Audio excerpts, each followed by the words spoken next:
lagi di ITK Talks bersama program studi Arsitektur. Hai, perkenalkan nama saya Nur Alia, saya dari Arsitektur Angkatan 2020. Halo, saya Nur Hikmah Nabila dari program studi Arsitektur Angkatan 2021. Hai, perkenalkan nama saya Muhammad Lutfi dari program studi Arsitektur Angkatan 2021. Jadi di arsitektur itu bukan cuma hanya gambar aja, tetapi kita juga belajar bagaimana proses mendesain dari awal hingga akhir. Nah, dari desain itu juga kita belajar dari sebelum-sebelumnya seperti tentang sejarah arsitektur, kritik arsitektur. Selain itu kita juga mempelajari bagaimana problem solving dalam membuat bangunan yang tanggap dengan iklim, karena sekarang bangunan itu kita harus berkelanjutan. Kalau jago gambar itu sebenarnya nggak juga, karena saat kita masuk ke prodi arsitektur, kita pasti diajari bagaimana teknik-teknik dasar dalam menggambar dan bagaimana cara membuat gambar teknik yang baik dan benar. Untuk masuk arsitektur nggak perlu takut untuk nggak bisa gambar. Kalau untuk narik garis lurus tanpa penggaris itu kayaknya nggak harus, karena sekarang ada penggaris.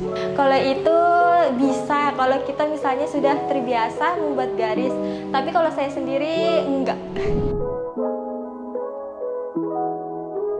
Sering jalan-jalannya bukan hangout, tapi lebih melihat-lihat bangunan yang ada di sekitar. Untuk jalan-jalan itu bisa dikatakan sering, karena kami jalan-jalan untuk melihat referensi bangunan yang akan diterapkan ke bangunan kami. Misalnya kita jalan ke kafe, kita lihat nih desain di kafe itu seperti apa lah, dan belajar konsep-konsepan yang ada di bangunan-bangunan yang kita temui di saat jalan-jalan tersebut.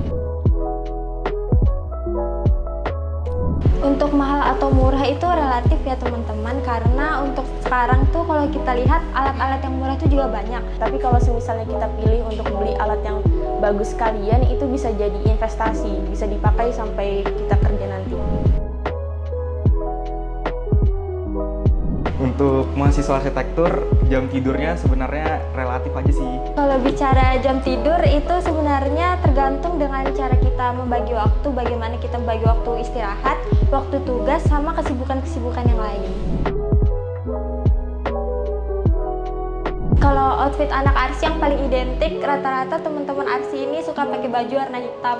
Lalu alat yang biasanya dibawa anak arsi biasanya tabung gambar, itu pasti selalu ada. Jadi kalau misalnya kita di luar terus ngeliat orang yang bawa tabung gambar, itu kemungkinan anak arsi.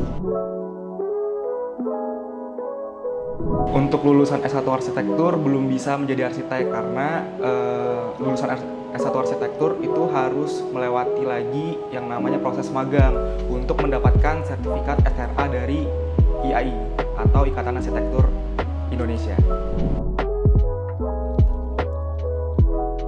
Kalau bicara sulit, sebenarnya semua hal yang baru kita pelajari itu sulit. Tapi kalau kita udah mencoba, yang sulit itu bakal jadi nggak terlalu sulit, bahkan bakal jadi mudah. Kami tuh belajar dari step by step, dimana seperti kami nggak bisa menggambar, terus kami belajar untuk menarik garis. Jadi sebenarnya nggak sesulit itu, masih bisa dijalani. Terima kasih sudah menyaksikan ITK Talks pada episode kali ini. Untuk teman-teman yang mau kepoin program studi arsitektur, bisa follow Instagram kami di @arsitektur.itk.